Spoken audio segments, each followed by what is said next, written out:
Hello guys. आजकल तो आप सॉस या केचप खाते होंगे, जैसे कि कभी बर्गर में मिला दिया या फिर मोमोज या फिर फ्रेंच फ्राइज में मिला के खाते हो। पर क्या आपको पता है कि आप जो सॉस या केचप खाते हो उसको पुराने टाइम्स में किस तरह से इस्तेमाल किया जाता था? जी मैं बताता हूँ। उसको दरअसल एक मेडिसिन की तरह इस्तेमाल किया जाता था। बल्कि 1830s में लोग सॉस या केचप को मेडिसिन के हिसाब से भी लेने लगे। ये जो मेडिसिन का आइडिया था वो दरअसल डॉक्टर जॉन कुक बेनर का था, जो एक ओहियो फिजिशियन थे। उनका ये मानना था कि केचप या सॉस खाने से आपको डायरिया, इंडाइजेशन और जॉन्डिस जैसे बीमारियों से छुटकारा मिल सकता है। इसलिए टाइम के चलते वो टोमेटो पिल्स का भी इन्वेंशन करने लगे और बाद में उसको मेडिसिन के हिसाब से भी बेचने लगे। आपको ये जानकर हैरानी होगी कि आप जो केचप, फ्रेंच फ्राइज और बर्गर के साथ मिला के खाते हो वो दरअसल कहाँ से शुरू हुआ था या फिर उसका ओरिजिन कहाँ था। ना इसको यूएसए ने बनाया था, ना ये टोमेटो से बनता था। ये दरअसल चाइना का ओरिजिन था, यानी केचप चाइना ने निकाला था और इसको चाइना एक पिकल्ड फिश सॉस के तरह इस्तेमाल करता था, यानी जो मछली के अचार होते हैं ना उसमें यूज किया जाता था। और 18th सेंचुरी में केचप सब ऑयस्टर्स, वॉलनट्स, लेमन्स वगैरह वगैरह से बनता था। दरअसल ये सब चीज़ों को नमक में बहुत समय तक रखा जाता था, जिससे कि नमकीन फ्लेवर का एक सिरप निकलता था। ये सिरप को ही उस टाइम में लोग केचप या सॉस बुलाने लगे। चलो फिर आपको तो पता चल गया होगा कि पहले के टाइम में केचप को किस तरह इस्तेमाल किया जाता था। तो फिर मिलते हैं नेक्स्ट वीडियो में। Take care and bye bye. आप लोगों को तो पता होगा कि डायनासोर हम इंसानों से पहले आए थे, यानी बहुत साल पहले। पर आपको ये जानकर हैरानी होगी कि मेगलोसोरस नाम का एक डायनासोर एक इंसान के द्वारा डिस्कवर हुआ था। मेरा मतलब 1824 से पहले इस डायनासोर का नाम मेगलोसोरस या कोई भी नाम नहीं था। ये मेगलोसोरस नाम विलियम बकलैंड ने इस डायनासोर को दिया था। फिर 1827 के चलते विलियम बकलैंड को याद रखने के लिए इस डायनासोर का नाम मेगलोसोरस बकलैंडी के नाम से रिप्लेस कर दिया गया। अब सवाल है कि ये डायनासोर पहली बार पाया कहाँ गया था?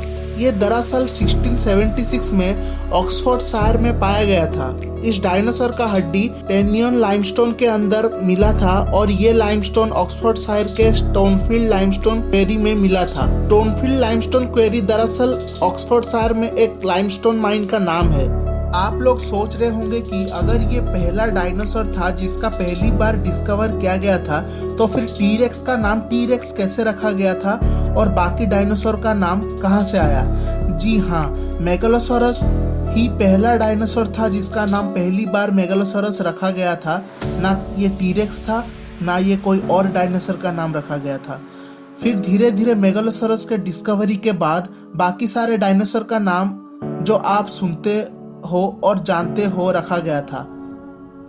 तो चलो गाइज मैं चलता हूँ, फिर मिलते हैं आपको नेक्स्ट वीडियो में। हेलो गाइज, क्या आपको पता है कि बाकी सारे प्लैनेट्स की तरह हमारा प्लैनेट का कोई भी ग्रीक या रोमन भगवान का नाम नहीं रखा गया?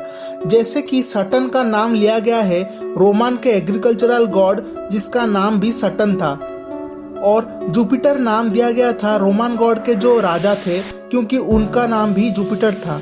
और आपको ये जानकर हैरानी होगी कि जुपिटर, सटर्न, मार्स, वेनस और मर्क्यूरी को अपना नाम 1000 साल पहले दिया गया था और बाकी सब प्लैनेट्स फिर बाद में डिस्कवर किया गया था, क्योंकि उस टाइम पे टेलीस्कोप का इन्वेंशन नहीं हुआ था।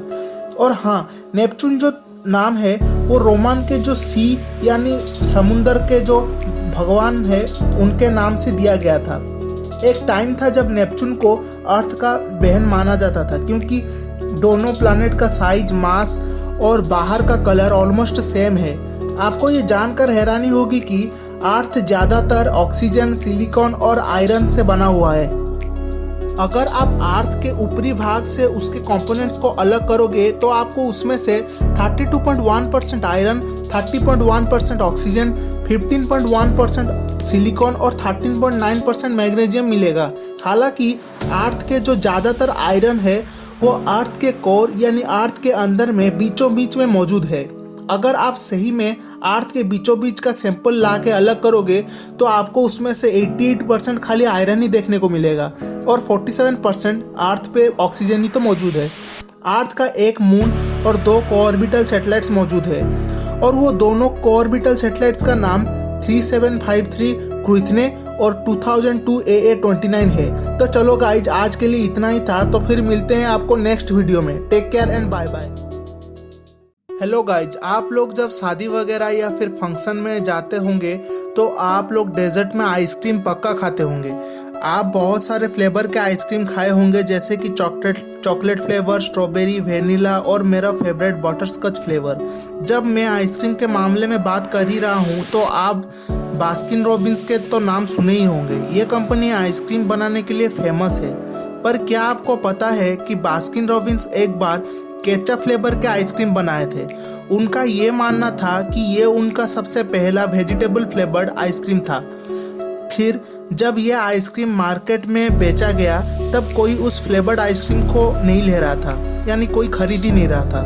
पर 8 साल के लड़के खरीद रहे थे उस आइसक्रीम को। आप लोग बोलेंगे कि जब कोई खरीद ही नहीं रहा था तो 8 साल के लड़के उस आइसक्रीम को क्यों खरीद रहे थे? जी मैं बताता हूँ। अपनी बहन को परेशान करने के लिए वो फ्लेवर्ड वाले आइसक्रीम को 8 साल के लड़के खरीद रहे थे। जब ये बात बास्किन रॉबिन्स को पता चला तो उनको ये केचप फ्लेवर्ड आइसक्रीम को बंद करना पड़ा और उनको बहुत बुरा भी लगा था। आप लोग कमेंट सेक्शन में बताइए कि आपको कौन सा फ्लेवर आइसक्रीम ज़्यादा पसंद है।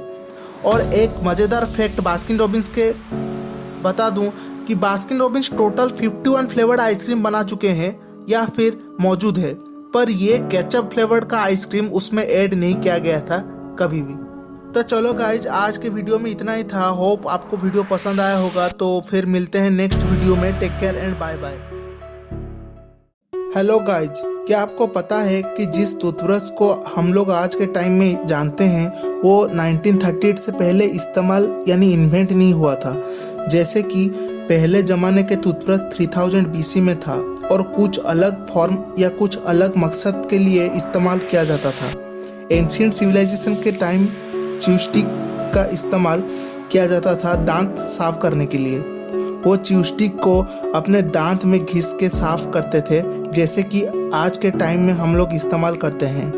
टूथब्रश के जो ब्रिसिल या जिससे हम लोग दांत घिसते हैं वो दरअसल 1498 में चाइना में इन्वेंट हुआ था। वो टूथब्रश के ब्रिसिल यानी ऊपर का भाग को बनाने के लिए सुअर यानी पिग के गर्दन के जो पीछे को बाल रहते हैं उसका इस्तेमाल किया जाता था। और यही नहीं, हॉर्स यानी घोड़ों के जो पूंछ के बाल रहते हैं उससे भी बनाया जाता था। ये सुअर और हॉर्स का बाल 1938 तक ही इस्तेमाल हुआ। उसके बाद से नायलॉन ब्रिसल्स का इन्वेंशन हुआ और ये nylon toothbrush Dupont D numerals ने इंट्रोड्यूस किया था। दुनिया का पहला नायलॉन ब्रिसल टूथब्रश का नाम डॉक्टर वेस्ट मिरेकल टूथब्रश था।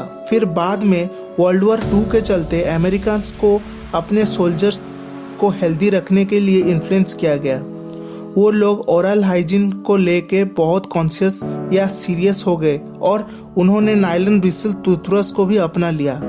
और फिर 1885 के चलते अमेरिका में ज़्यादा मात्रा में टूथब्रश को बनाकर बेचा गया। 1960 में दुनिया का सबसे पहला इलेक्ट्रिक टूथब्रश अमेरिकन मार्केट में बेचा गया था और इस टूथब्रश को स्क्विब कंपनी ने ब्रोक्सोडेंट के नाम से बेचे थे।